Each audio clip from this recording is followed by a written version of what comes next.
the thing that had been hurting me the most, the relationship that had been hurting me the most, was the relationship I had to work. There's always been a plan for me. There's always been a plan for me, but there's something that knows better than I do.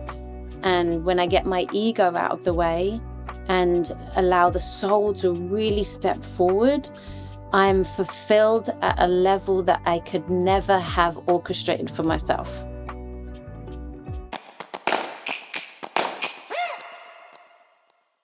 Hello, everyone. Welcome back to another episode of Love, Laughs, and Lessons. I'm Dr. Frankie.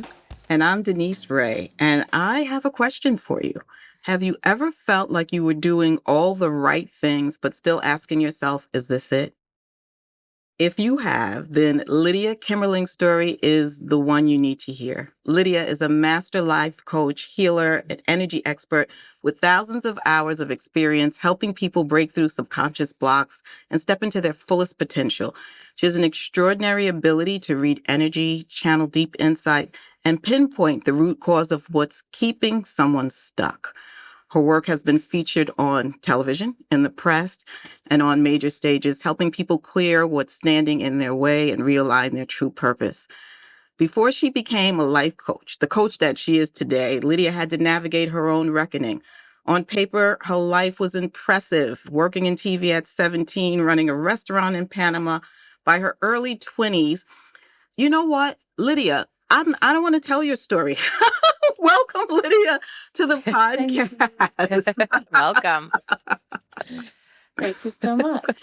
So, yeah, Lydia, please share with us your story. Take us back. Let's start from the beginning. All right. Well, I was a good pastor's daughter growing up in a Christian family, doing everything right. And at 16, I left home because something was telling me, this isn't who you are. And really, it feels like I've been on a quest since then to find truth. I thought that I would find myself in success. So I was successful from a really early age. I was an assistant producer by the time I was 21. I had my own restaurant in Panama just shortly after. I was a presenter. I did many, many things. So whenever I wasn't happy, it was just change. And then at 27, 28, I had like a breakdown. I was so lost. And I found myself on my knees, child's pose, palms turned upwards, begging God, a God that I didn't believe in at the time, just for answers. What will make me truly happy? Who am I? And I realized at that moment that I hadn't really been taking full responsibility for my happiness. And I made a promise to myself to really, really find out what makes you truly happy. Then coaching found me. I decided to do the training, the advanced training. It was before anyone was really doing it in the UK, 2010. And these tools taught me how to go inwards, how to really, really know myself. And then I was really good at it. So I did it as a career, and it also set me on my own spiritual path, which took me down an incredible, mystical, heart-opening, life-changing new reality, which I'd love to talk more about wherever you want to go in today's conversation. Wow. Yeah. Let's just jump in wherever you want to start, whatever feels true and right in this moment. I think that's where we should jump off from. All right. So, well, everything was going great. I was doing that kind of life coach thing where it's like, look at me, got all the success. I'm living the dream life that I set out to have. I live in Ibiza, and everything was great. Except it wasn't, because I was working really, really hard, and I was going in and out of burnout. And the dream that I thought was going to give me it all was taking it all. I said to, again, still a God, that I was like, yeah, kind of like, let's stick with calling it the universe. I said, there's no way you wanted this for me. there is no way that you wanted this feeling for me. So if there's a way of making it easier, I want to know, and I want to know now. And I surrendered deeply on my knees, back of the garden. This was end of 2022. Again, palms up, I'll give you everything. I surrender everything I know about myself to be true. You can take my business, you can take my home, you can take my money, you can take my identity, you can take it all. I just want to know what my true purpose is. And then that happened. So, yeah. I had 10 days of absolute spiritual bliss where I just felt like everything was stripped. I wasn't thinking. There was seemingly no ego. I just wanted to be in nature and be with God and just contemplate life. I was pulled back into life because a big work opportunity came in. But at the same time, I was stripping everything back. I needed to be still, but I was afraid of stillness. I was so afraid of being still. And I knew I had to sit in the stillness before I was ready for it. And as I did that coming into 2023, energy started to move through me in a way that I hadn't felt it before. And my hands started moving. My body started moving. And I just allowed my body to be in control and not my mind. And as this happened, I started to have these big activations. I had around 100 activations in 2023 that was just me and spirit at home, where pain, karma, trauma was being pulled, literally ripped from my system. And this led then to activating gifts that I think I always knew I had, but didn't know how to connect to. Can I ask you a quick question? Go for When it. you say activation, and what are you actively doing something to have this process occur, or all of a sudden it sort of takes over and is happening? So I would be in meditation. So I could know I'd been meditating for a long time, like 15 years, and I'd had some supernatural mystical experiences already, but I could no longer just have meditate normally. Every time I sat in meditation, the energy was there, and it was like intellectually I didn't understand, but on a soul level, I knew that I was meant to be doing this work. And I had to sit in trusting that I wasn't working and making money, and that whatever was happening to me in this moment where it was like this die-off of the person I thought I was and who I'd been was just getting like bitch slapped, like dissected. It's like we're tearing it apart.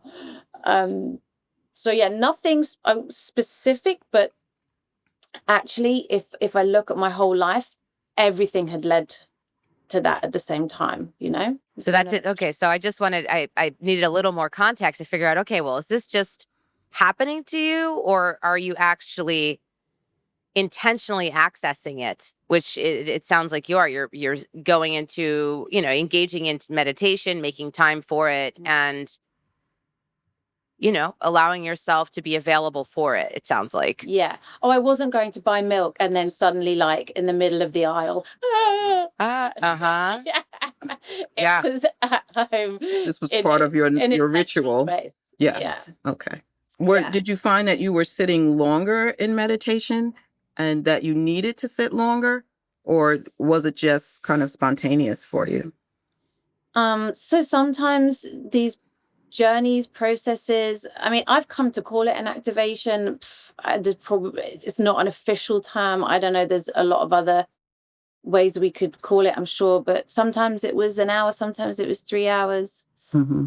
I was already sitting in meditation, doing hour-long meditations prior, but it was stillness and trying to be still in my meditation. And this was something else.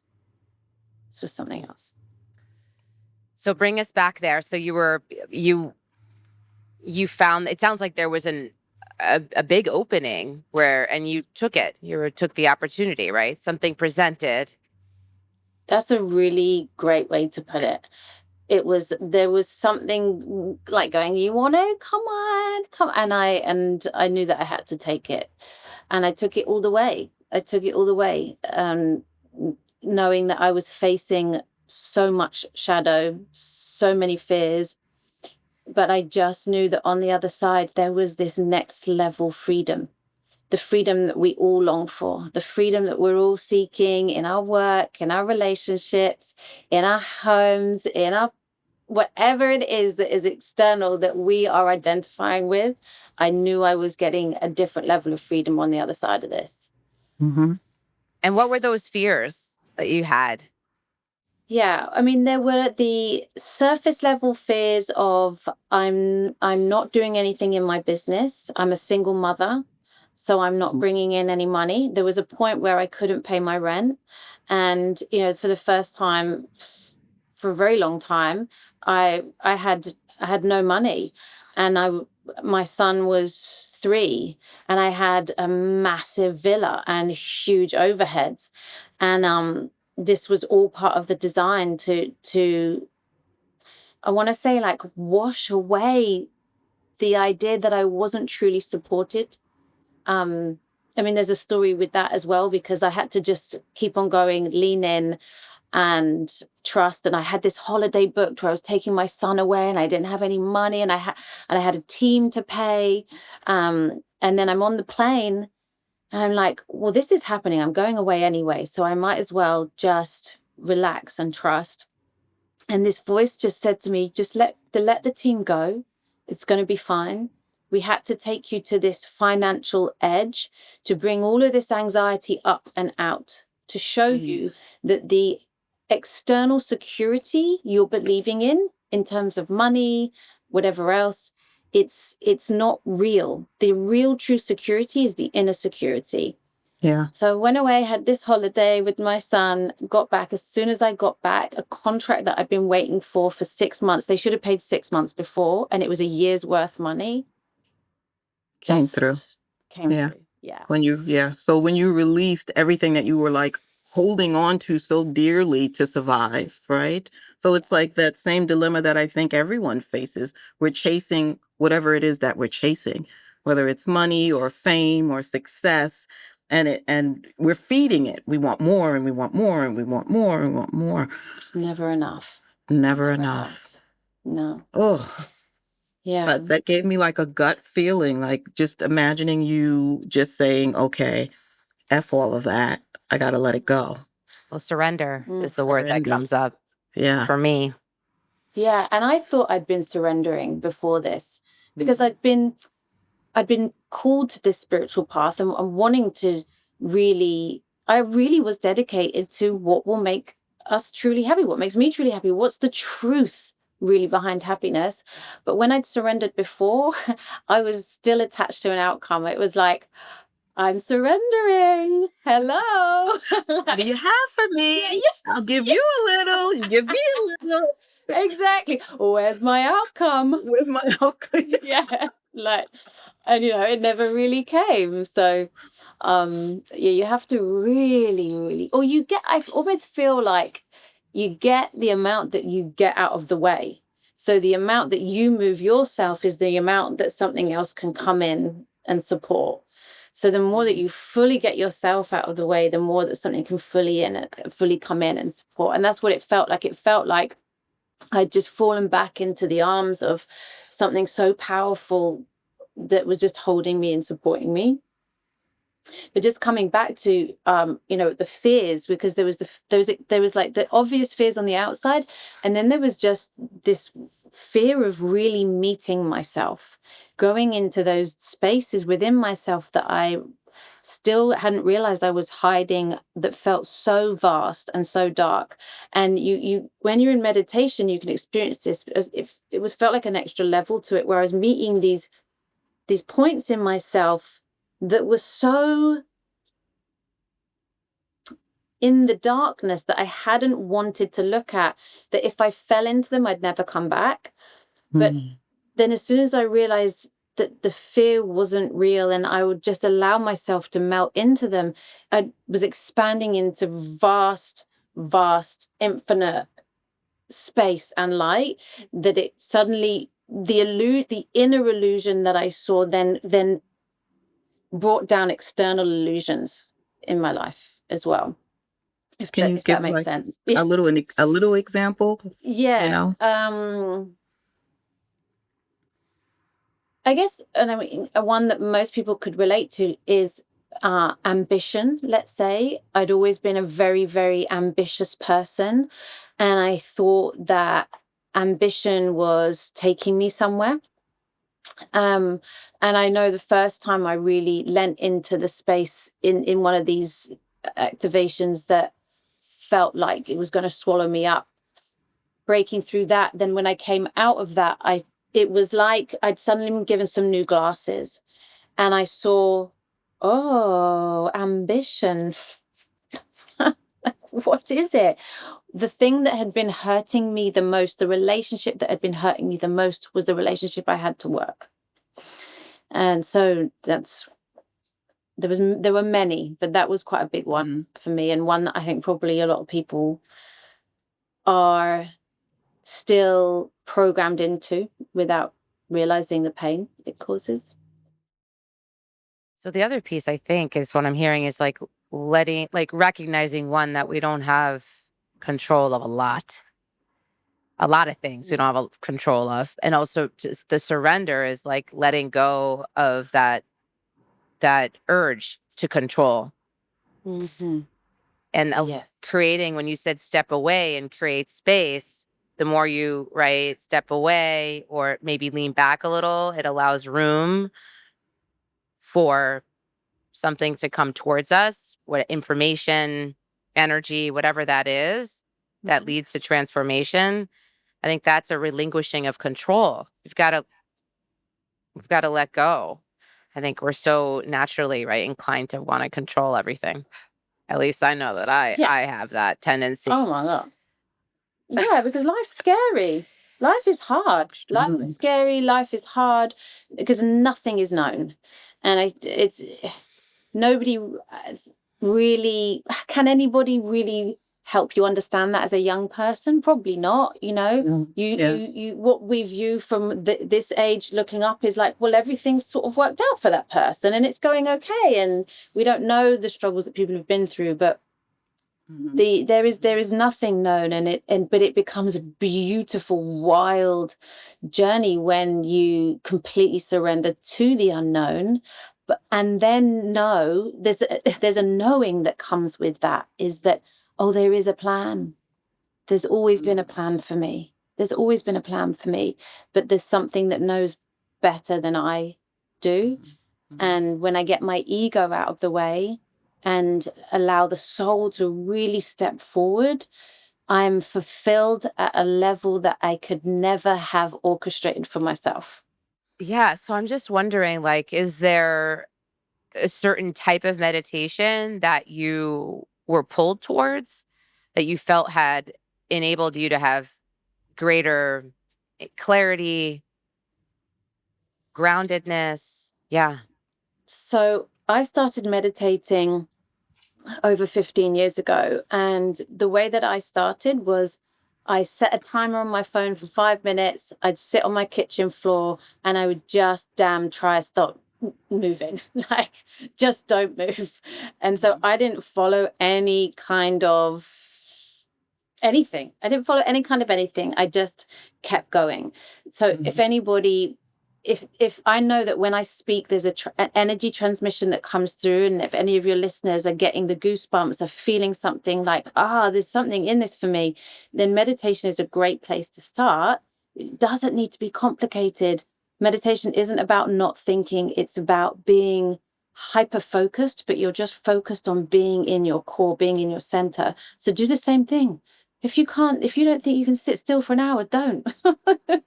Start with 5 minutes, set a timer, and just, the meditation will be your teacher.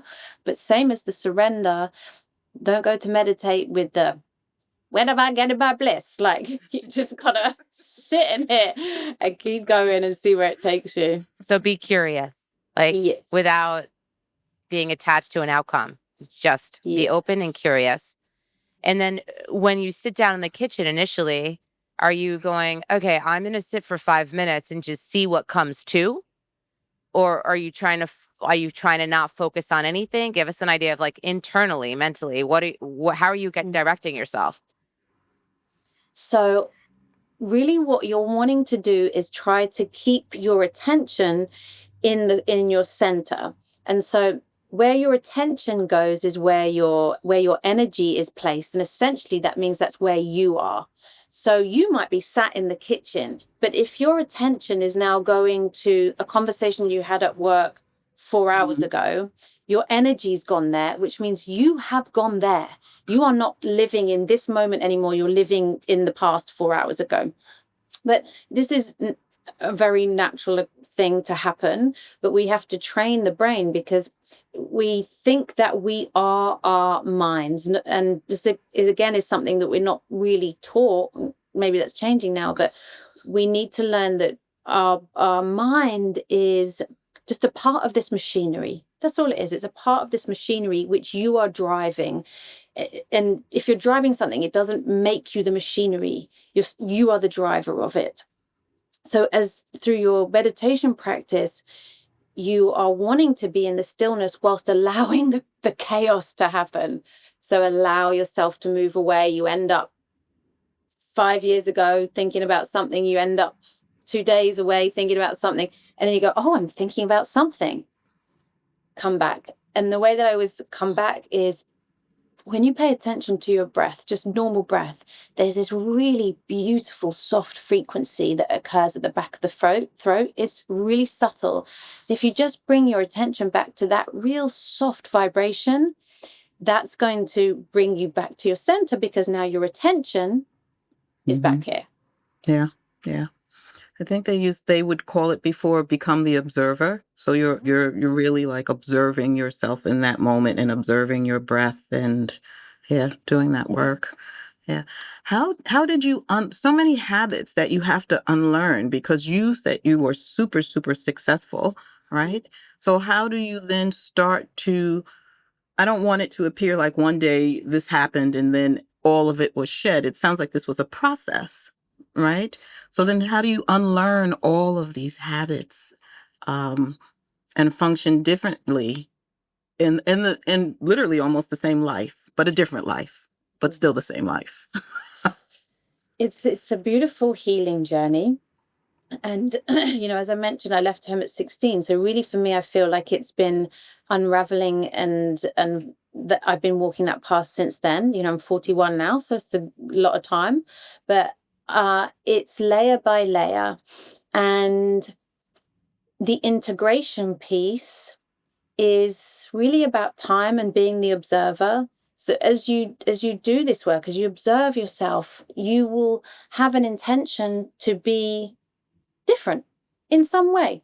You see that you need to love yourself more, let's say. You know that your inner dialogue is horrendous and you want to be somebody who can be more compassionate towards themselves. So now you have a desire, you know where you want to get to, and maybe you've had some coaching. Maybe you've listened to an incredible Mel Robbins podcast, or you've read a great book, or there's something's landed.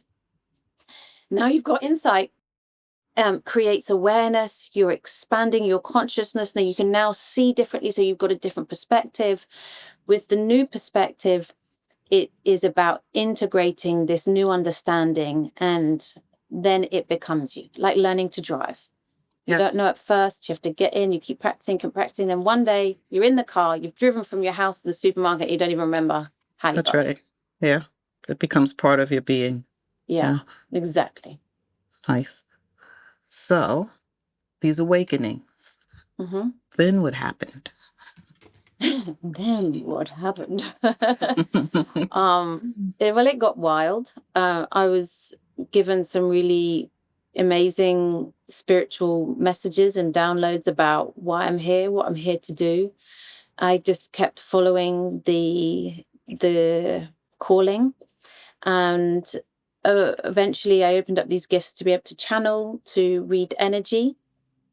And I've sort of transitioned from coaching, which was still very much about finding yourself and healing the relationship with yourself, but to really being a healer and understanding my capacity to connect to this incredible energy that I would call God, but it's the fabric that weaves itself into everything, and pulling that through to really clear pain, trauma, karma that then sets people free to experience the same freedom that I know today. So my thought is, just the thought that's coming to mind is the idea that to access this kind of insight, breakthrough, do you feel like you could have gotten there any other way outside of meditation? Oh yeah, there's loads of ways to it's the path of enlightenment, it's the path of awakening, it's self-realization. There is not one path. There is not one path. This was my path. It had to be this way. For you. Yeah. For me. It was right for you. Yeah. And then the downloads came in voices, knowing how. Like, were you hearing something? Were you feeling something? What are the downloads? Various different ways. A big turning point for me was 7 blue cloaked beings appeared to me and said that my energy was my currency and that I was going to find out exactly who I am and why I'm here.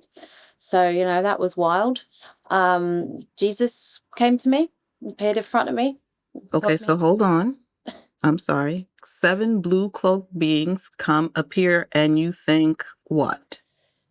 I was, for that to happen in that moment, I was in an altered state. So I'm not thinking, I'm receiving. And when something mystical happens like that, you're in it and you're receiving. Yes, afterwards I was like, what the actual just happened. Mm-hmm. Yeah. But I just like, okay. You were in an altered state in the meditation process, not in no substances. No. Oh, I was sober. Yeah, no, I was Sober. sober. So there's a piece to this that will help understand, because I know that's wild. My mentor at the time, he just passed away, and we were very close. It was a couple of days after I'd found out, and I was hearing his voice. He was talking to me, and this was new to me. And he was telling me things to share with his wife, and I was sharing them, and it was all adding up. So I knew that I wasn't crazy, right? And I had been out on my balcony, and I'd been upset. I was grieving. And then I walked into the living room, and as I walked in, something sort of kicked me in the back of the knees. Not aggressively, but like to nudge me. And as it did, I fell to sit on the sofa, and I just knew that there was a presence. And then my arm was taken up into the sky. And as I was there, I heard my mentor's voice say, "Don't worry, everything's okay. Everything's okay." And then the beings came in, and they said that they were gonna take care of me now. And then they gave me that message. I mean, I know that doesn't make it any less normal, but it gives it a little more context. But I do think that more people than we think have these experiences. Mm-hmm. Don't really understand, or maybe they do understand what they are, but never speak about them because no one speaks about this, right? Yeah. So you're in a yeah. Well, you're considered, what they would say spiritual or woo or but Yeah. But this is so now more mainstream because we're normalizing it that this is life, and this happens. So the veil between the physical and non-physical now, I know, is so thin, and I'm very comfortable talking about this now, but I will caveat and say that I wasn't. There was a point where I was like, people are going to think I'm mad. It's not until it all made sense to me that I haven't changed as a person. I am still very much me, but Yes. I am more me than I have ever been, than I could have ever have imagined being. And so I can't not share that. And I have nothing to hide, you know? Yeah. Has it heightened and strengthened your ability to connect intimately with people emotionally, like just given you more accessibility? Yeah, definitely. I have this ability to very quickly get to the source of what's really going on for somebody, to get layers deep, straight to the primary cause of something that's challenging them on the surface and in the external. So I always say, give me 10 minutes and I'll change your life, because I can just very quickly understand, see, feel, sense what's holding somebody back from really being happy. And would you liken that to like reading auras? I remember people would read auras and they would say, this is what I see and that type of thing. Is it similar to? Doesn't feel like that for me. Okay. I think also I have to add that, there's thousands of hours of coaching experience. So I've sat with people in presence, in deep presence. So I have that catalogue of information. And then I think that I've done this in many lifetimes, many lifetimes. And now I'm also deeply connected to consciousness, to the all. I'm living in a state where I am always connected to something that's much greater than me. So most of the time it's not, I never take credit for what work is happening within someone, yet even more so now, I know it's not really me that's doing the work. Yeah. You're the vessel and you're delivering the information. Yeah, exactly that. Exactly that. So how do you support folks today in reaching, experiencing, right, this enlightenment, this opening? So what I'm still really passionate about is taking people on a journey to profound fulfillment. And in many ways, it's not necessarily changed to what I was doing before, because we still have to move through the layers. And so I will meet somebody exactly where they're at.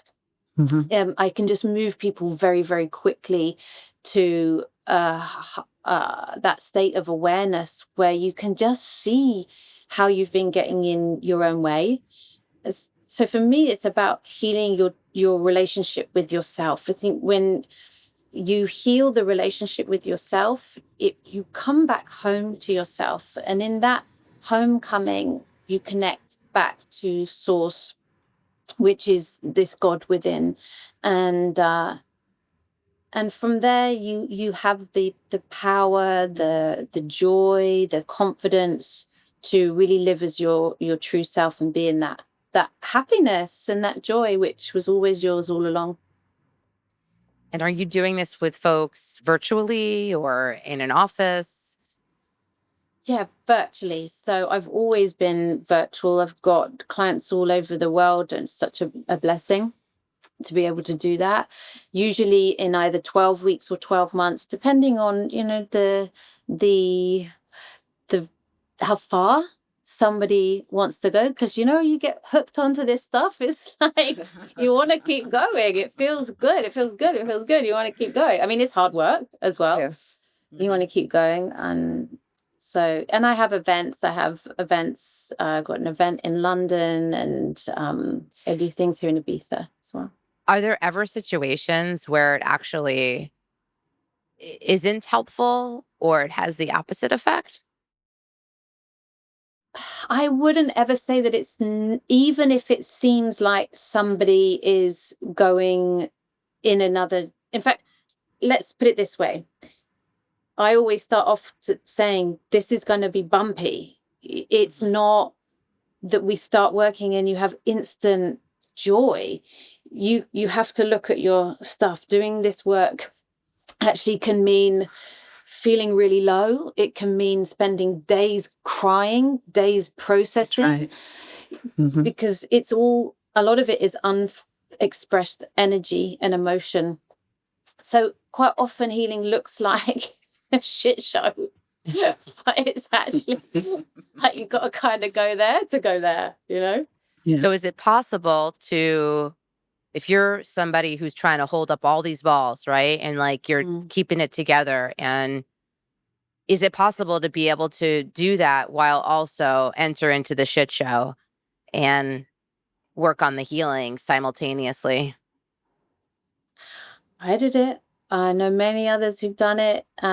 If it's happening in that time, it's because it's meant to happen in that time. Mhm. There isn't really like a perfect moment for it. If you're called to it, or if something happens, you have an awakening of some kind, that was the time.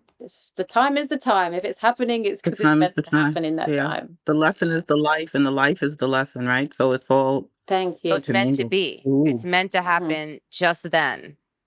It's not that it's happening and it shouldn't be happening, because if it happens, it's going to take down everything. No. You've got to trust that it's happening right now because it's meant to happen right now. Yeah, but with anything, you know, you're always in control. And if you can always step back, right? Whenever life is overwhelming in any way, you have permission to say, this is too much. I need to let go of something. Mm-hmm. Doesn't mean Yeah. Yeah. So it's not like it, once you hop on the journey, the exploration, it's not like you don't have some ability to temper or, speed up, slow down. I'm thinking of it as like a gear Yeah. shifter. You can. Yeah, I mean, everybody's different.